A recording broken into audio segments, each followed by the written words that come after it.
Konkretnya apa Mas Ganjar? Apa strateginya ketika Anda menyebut 100% lulusan terserap dunia kerja? Siapa sih Mbak yang bisa menentukan bahwa calon tenaga kerja ini kualifikasinya seperti ini?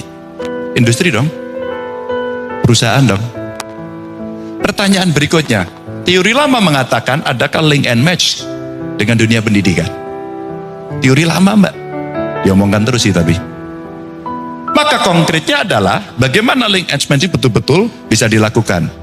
Berapa kebutuhan tenaga kerja, spesifikasinya apa, kapan dibutuhkan. Maka seperti cerita manpower planning, itu bisa dilakukan dari awal kok. Buat saya, kasih aja penugasan di kampus. Kasih penugasan di sekolah vokasi. Maka pada saat saya menjadi gubernur, saya buat SMK Jateng. 3 Mbak sebagai uji coba. Hanya menerima dari kelompok miskin. Ketat, kami bayar penuh, boarding school, Mbak sampai hari ini 100% lulusannya terserap. Dan pada saat itu di tengahnya kita bekerja sama dengan industri. Industrinya saya izinkan Mbak sebagai teaching industry dan mereka boleh merubah kurikulum. Pertanyaan saya, apakah kita di dunia pendidikan mau dan mampu untuk melakukan fitting, adjust, adaptasi dengan kondisi itu? Mbak, kalau itu terpenuhi, maka ya kita siapkan. Saya ingat teman saya yang sekolah di Australia, mungkin temannya Mbak Nana juga ya. Mas Ganjar, di Australia itu tren kebutuhan tenaga kerja itu disesuaikan selalu dengan dunia pendidikan.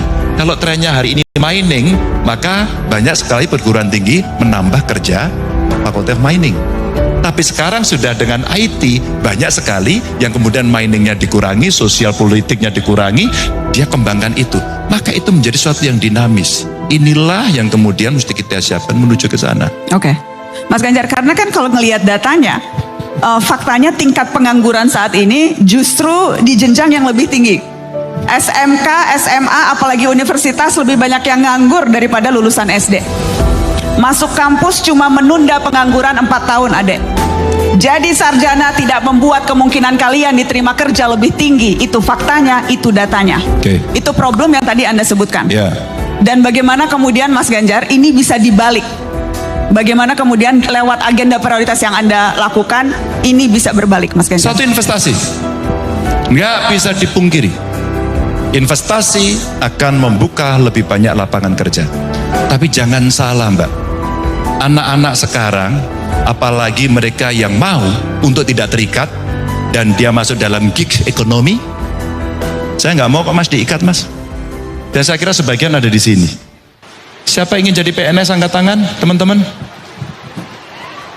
Hanya sedikit Mbak. Siapa yang ingin bekerja sebagai buruh di perusahaan? Tidak ada yang mengaku. Siapa mau jadi pengusaha? Mbak, Anda lihat ini. Entrepreneurship yang mesti dibangun hari ini. Ruang itu yang hari ini mesti dibuka. Fasilitasi negara yang mesti diberikan. Kreatif hub mesti dimasukkan. Kenapa infrastruktur digital dan digitalisasi proses yang ada itu mesti disiapkan? Karena saya tahu persis generasi muda hari ini sangat lekat dengan peralatan ini. Dia punya talent yang dia miliki dan kemudian dia bisa melakukan matching proses dan kemudian pada saat itu dia putuskan.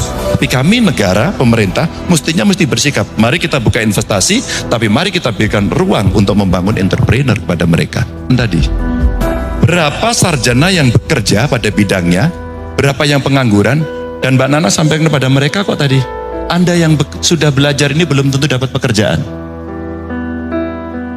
Statementnya tadi, angka penganggurannya seperti itu, masa kita masih percaya? Nggak ragu, kita harus ragu dong. Kalau kita nggak ragu melihat itu tidak terserap tenaga kerja, pemerintah kamu ngapain? Kamu tidur? Apa artinya Mbak? Kenapa terjadi skilling, upskilling? Vokasi mesti masuk. Bagaimana agar bisa cepat? Agar kita bisa menjadi tuan rumah di negeri sendiri. Agar kita bisa bekerja sendiri. Agar kita tidak hanya menyalahkan orang lain. Dan kemudian seolah-olah kita anti investasi dan kita bicara usir mereka, usir kelompok itu, masuk pada isu sara, isu etnis dan dikembangkan semuanya. Nggak mau Mbak. investasi masuk ke Indonesia harus ada jaminan. Maka saya sampaikan, loh jangankan yang itu, kalau mereka sudah tidak Anda kehendaki, kita usir besok pagi. Tapi kita bisa apa enggak? Jangankan membuat, Anda nginstall alat itu bisa apa enggak? Mbak, ini sebuah dialog proses panjang yang seringkali muncul dan tidak ada orang yang berani menjelaskan dengan tegas apa sebenarnya yang terjadi. Maka kenapa kemudian saya bicara vokasi mesti disiapkan, infrastruktur pendidikan disiapkan, anggaran ditambah, guru pengajar diberikan penghasilan yang baik. Mbak, ya 10 besar lulusan terbaik itu jadi dosen. Oke. Ya dong.